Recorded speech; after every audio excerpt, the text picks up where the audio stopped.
Le 9 septembre 2015, elle était devenue la monarque britannique au plus long règne, devant la reine Victoria, avant de fêter ses 70 ans de règne en 2022. Et le prince Philippe l'a accompagnée quasiment tout au long de cette vie de reine. Les deux futurs époux se sont rencontrés alors qu'elle n'avait que 13 ans. Subjuguée par la beauté de ce cousin germain, la jeune Élisabeth entretiendra par la suite une longue relation épistolaire avec ce prince de Grèce et de Danemark durant la guerre. À l'été 1946, les deux amoureux feront part au roi George VI de leur intention de se marier, qui n'était à l'origine pas tellement convaincu par le choix de sa fille âgée de seulement 19 ans. La mère de la future reine sera en revanche une alliée de taille car très favorable à cette romance. Le roi finira pas accepter mais demandera aux jeunes amoureux de reporter les fiançailles aux 21 ans de la princesse. Le 8 juin 1947, les fiançailles furent officielles. Élisabeth II et le prince Philippe, une véritable histoire d'amour impatient, les deux tourtereaux auront un mariage d'hiver.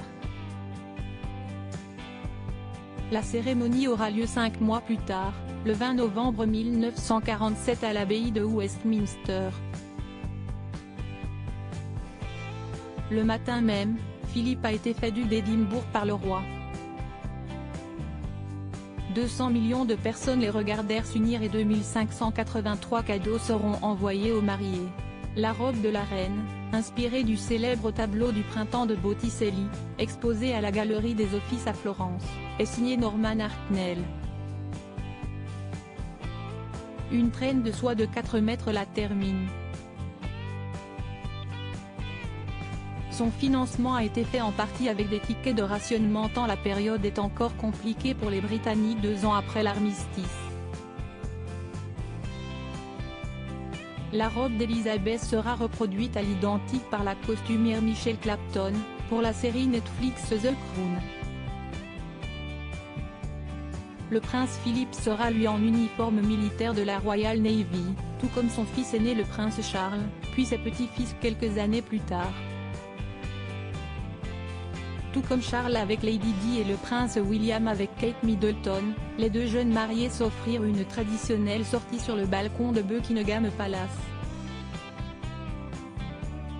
Ensemble ils ont eu 4 enfants, Charles, Anne, Andrew et Edward.